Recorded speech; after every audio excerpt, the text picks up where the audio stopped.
I just want to thank you for that. It was very thought-provoking, and one of the things that makes me think about was how, as a visual artist myself, how deceptive the visual is.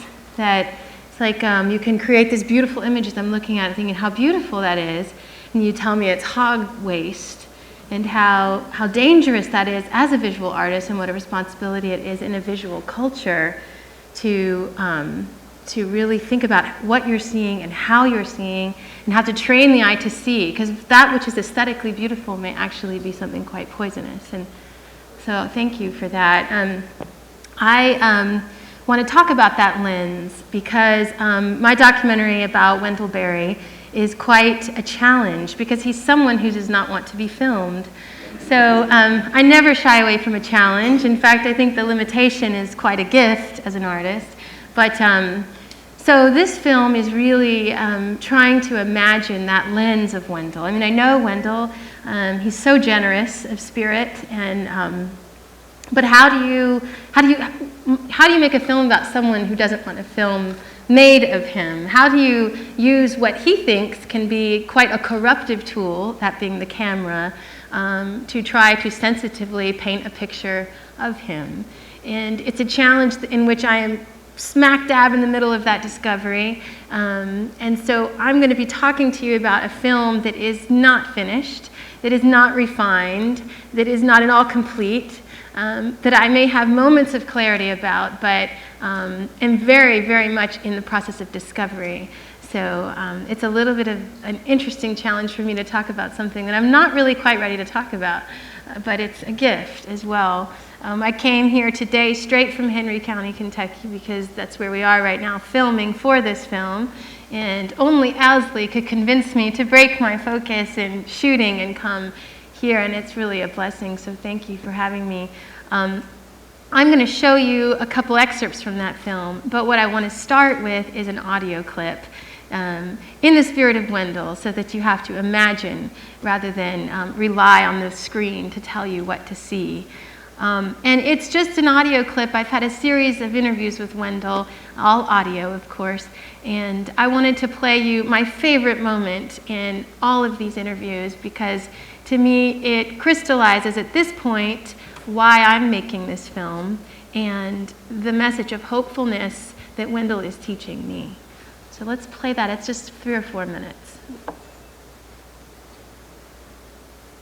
You know, a long time ago when I visited with you, I talked about that Yeats poem, The Second Coming, and how that was one of the most profound poems I had ever read. And that theme, unfortunately, seems to define the world that I've come of age in. And so there's this need to try to find a way to piece things back together. So you look to places where there is still a remnant of togetherness or unity or community, a connection to the land. And I study those because I don't come from a place, I come from divorce, and you know, you write about mobility. I mean, I grew up moving pretty much every year of my whole life. So it's like these... We all come from divorce. Now, this is an age of divorce. Things that belong together have been taken apart. And you can't put it all back together again. What you do is the only thing that you can do. You take two things that ought to be together and you put them back together. Two things, not all things. That's the way the work has to go. You make connections in your work. I reckon, I'm no filmmaker, but you'll put this film together by seeing how part of the parts of it belong together. So that the film, the made thing, becomes a kind of an earnest of your faith in and your affection for the great coherence that we miss and would like to have again. I hope so. That's a beautiful possibility. That's what we do. We people who make things. If it's a stool or a film or a poem or an essay or a novel or a musical composition, it's all about that. Finding how it fits together and fitting it together. It's like a therapy, you know, when you can fit things back together, because I do think there is this like overwhelming theme of disillusion in our in our culture, in our everything, in our land, and everything. Yeah, but that's kind of a reasonless conclusion to come to. And it comes from people's acceptance of the money economy as the only economy. The world, in fact, unless you're in prison, is full of free things that are delightful. Flowers. They're not free, but it won't be long till we'll be having free flowers around here. Right. We'll come back. The woods will be full of them. The yard will be full of dandelions. So but the world is also full of people who'd rather pay for something to kill dandelions than to appreciate the dandelions. So I'm a dandelion man myself.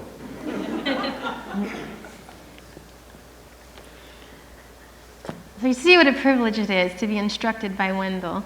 I think like J. Henry that, I do make art as a response to a world that doesn't make sense. And you often question, am I doing this in vain? Am I doing this for the right reasons or the wrong reasons? And that quote helps me understand what I was doing and why I was doing. And before I started this project, I made a film called The Unforeseen. And it's about my hometown, Austin, Texas, and the destruction therein. A beautiful spring-fed pool in the middle of Austin is being polluted by all of the real estate development and money coming in. And it's really just meant to be as a metaphorical reflecting pool for what's happening all over our land. And as someone who was taught by my parents and who very much internalizes a deep love for the natural world, it's sort of really one of the only things that can comfort a soul in my mind. To see it destroyed around you all the time as you're growing up is painful. And I came to a place in my late 20s when I was working on The Unforeseen where I had run the math and we were doomed. It was over. It was done.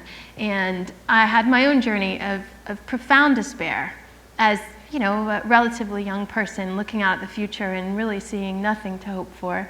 Everything I love being slowly or quickly destroyed. And it was a poem by Wendell that became a kind of roadmap for me when I was working on that film. It was one of his Sabbaths poems, and it's called Santa Clara Valley. And it's this description of a walk through the deserted prospect of the modern mind, where everything was man-made. We had completely effaced the divine and put our own ugly image on top of it. And it was bleak. It was all concrete. Wendell told me later it was a walk in Silicon Valley. And yet, at the end of this walk, he came across a little pool of water. And in that pool of water, there were all kinds of birds and life springing forth. And how hopeful that was to me, that there is a power beyond me. The unforeseen was a refrain in that poem over and over and over again. It was the hope in the unforeseen that surprised him. And it surprised me, and it continues to surprise me. And that poem became a roadmap because it was as if I cannot plan it all out. I cannot grid it all out. Everything that I see in the math I'm doing is not the whole story, and that in itself is hopeful. The mystery. And so that poem became very important for me in making that film, remains important to me. And when I made that film and toured it, it had a reading of Wendell. Wendell read the poem for me for the film, and I titled the film The Unforeseen, and we toured it all over the place. And I was incredibly dismayed at how few people seem to really know Wendell's work. We all think of him as enormously significant, and yet I was at the San Francisco Film Festival in front of a lot of supposedly educated environmentalists who had no idea who Wendell Berry was. So I thought, okay, I'm going to use these tools to try to make a film that points to his work, because more people need to read it and discover it. And so that said about this journey. So this film right now is called 40 Pains, A Portrait of Wendell Berry. It still is a portrait in my mind, but if you think of the pains, you're going to see them in the clip here in a minute. It's not the way the world sees Wendell because he would not want it that way, but it's really imagining the way Wendell sees the world. So Henry County, Kentucky is his place that he loves so dearly and that I have fallen in love with. You can't help it. So the landscapes of the film and the people in the stories are really the people, his neighbors, his friends, the people in his landscape. So we have been filming, the goal is to film across all 4 seasons. We filmed fall and we filmed winter, and we're right in the middle of filming spring, and we hope, against all hopes, to be back this summer and have those 4 seasons and do a picture. And it's hard for me to describe to you the film, as I've said, because it's very much in thousands of pieces in my mind. So I'm going to show you a 22-minute cut. I think it will convey much more than my words can convey about what this film is trying to do and how the portrait, in the spirit of Wendell, the way Wendell has for me, really builds in you a kind of hopefulness when you least expect it. So this is 22 minutes, and it's from the fall shoot. And after that, I'm going to show you a quick 4-minute montage, because that's all I had time to edit, of the winter footage. And it's as a springboard for spring. But I'll probably say a couple quick words before I show that. So this, you can settle in and watch about 22 minutes. So I'm almost done with the presentation, but I did want to show you a little bit of the winter footage. And it'll be sort of my version of a moment of silence, because there's no talking in this. It's just some imagery. But as we're into spring, it's there's something nice about looking at this really cold footage and remembering how cold it was here just a few months ago, painfully cold, and how beautiful it is now, and that you can come from that darkness and emerge into a spring, and that we do it every single year. There's something so hopeful in that to me. And I do want to say one other thing that I thought about when I was watching that is that, you know, reflecting on my own lens as a mother of 5 little boys, yeah, I know, it's absolutely insane and wonderful, and reminds me every minute of every day how little control I have. But thankfully, but just that, you know, I think that part of my despair came from when I was younger, and it was so important to me to point out how wrong everything was and how horrible everything was. And it's true that it is in many ways. But I am grateful for just the gift of motherhood, because I think it places in your heart and, you know, just the necessity of hope. Wendell will say that hope's a virtue, so you've got to have it. And I appreciate that, but it's hard to just have something. And I do have that now, and I think it really is a necessity when you have children. I cannot be the mother that I want to be if I have no joy in my heart. So you find that hope when you least expect it. And so I'm grateful just for this presentation. I'm not going to talk after this. I just want to leave you with this. I'm grateful for the chance to do this today, because in some ways I didn't know how much this film was about healing. I think you saw it. I don't think I saw it as clearly as I do as I've reflected on it. So thank you for that. And this is just 4 minutes with music and imagery of your last incredibly cold winter in Kentucky.